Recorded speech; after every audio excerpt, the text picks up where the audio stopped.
ఓం హ్రీంకారాసనగద్భితానలసికాం సౌః క్లీం కళాం బిభ్రతీం సౌవర్ణాంబరధారిణీం వరసుదా ధౌతాం త్రినేత్రోజ్వలాం వందే పుస్తకపాశమంకుశధరాం స్రగ్భూషితాముజ్వలాం త్వాం గౌరీం త్రిపురాం పరాత్ ప్రకలాం శ్రీచక్ర సంచారిణి ఓం శ్రీ బెజవాడ కనకదుర్గాదేవ్యై నమః. మనకి ఈ పంచగ్రహ కూటమి ఏర్పడుతోంది మనకి 2026 సంవత్సరంలో ఫిబ్రవరి మార్చ్ ఎండింగ్ వరకు కూడా. రాహు మనకి ఫిబ్రవరి 14 తర్వాత మనకి రాహు కుంభరాశిలో ఉన్నటువంటి ఆ రాహు ప్రక్కకి కుజుడు, రవి, బుధ, శుక్ర గ్రహాలు 4 గ్రహాలు కూడా ఏర్పడి కలిసి ఒకే రాశిలో కుంభరాశిలోకి వస్తాయి. దీన్ని పంచగ్రహ కూటమి అంటాం. ప్రస్తుతం మనకి చతుర్గ్రహ కూటమిలో ఉన్నాం మనం. అంటే ఈ యొక్క రాహు కాకుండా రవి, కుజ, బుధ, శుక్ర గ్రహాలు మకర రాశిలో ఉన్నాయి. ఈ పంచగ్రహ కూటమి, ఈ చతుర్గ్రహ కూటమి ఏర్పడడం వలన మనకి ఒక్కొక్క రాశి వారికి ద్వాదశ రాశుల వారందరికీ కూడా ఒక్కొక్క రాశి వారికి విడివిడిగా ఏం జరగబోతోంది అన్నది ప్రొఫెసర్ డాక్టర్ ముల్లపూడి సత్యనారాయణమూర్తిని నేను మీకు తెలియజేస్తున్నాను. అయితే ఈ యొక్క పంచగ్రహ కూటమి అనగానే ఏమవుతుందంటే 5 గ్రహాలు నేను హెల్ప్ చేస్తానంటే నేను హెల్ప్ చేస్తానంటూ 5 గ్రహాలు 5 డిఫరెంట్ ఐడియాస్ ఇస్తూ ఉంటాయి. దానివల్ల ఏమవుతుంది, మామూలుగా అయితే ఒకళ్ళే ఉన్నారనుకోండి, ఒకళ్ళే వంట ఎలాగో అలా చేసేస్తాం. ఇద్దరు ఉండేసరికి డిఫరెంట్ అవుతుంది. కొంచెం ఉప్పు ఎక్కువని ఈయన ఏమంటాడు, ఆయన తక్కువ అంటాడు ఇట్లా. సో ఎప్పుడైతే ఇద్దరు, ముగ్గురు, నలుగురు, ఐదుగురు పెరిగిపోయారో మన యొక్క రాశి మీద ఫలితాలు అనేటటువంటివి మారిపోతాయి.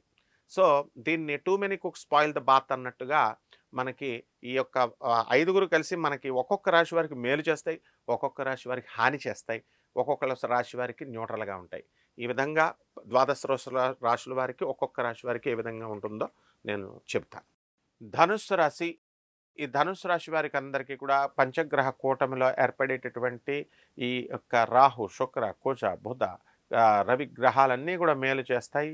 కాబట్టి మీ సోదరులు విపరీతంగా డెవలప్ అవ్వడం, మీ సిస్టర్స్ అందరూ కూడా మనశ్శాంతితో కాపురాలు చేసుకోవడం ఉంటుంది. మీకు వాళ్ళు అందరికీ కూడా మీ వల్ల వాళ్ళు డెవలప్ అయినప్పటికీ కూడా మీ పేరుని వాళ్ళు చెప్పుకోకపోవడం వల్ల కాస్త ఒక క్షణం మనసు బాధపడినప్పటికీ కూడా అవన్నీ కూడా పట్టించుకోవద్దు. మీరు అర్ధాష్టమంలో ఉన్నటువంటి శనిగ్రహ ప్రభావం వలన పనులన్నీ కూడా లేటు కావడం, విదేశాలకు సంబంధించినటువంటి వ్యవహారాలన్నీ కూడా ముందుకు కదలడం, ఇలాంటివన్నీ కూడా జరుగుతాయి.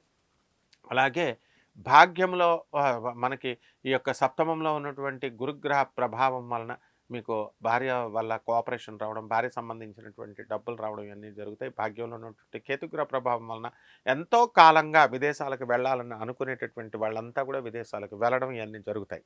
అయితే విద్యార్థులకి విదేశాలకి మాస్టర్స్ డిగ్రీ చేయడం కోసం సీట్లు రావడం ఇలాంటివన్నీ జరుగుతాయి. ప్రైవేట్ ఉద్యోగస్తులు కూడా మీకు జాబ్లోకి వెళ్ళాలనేటటువంటి వాళ్ళకి దొరుకుతాయి.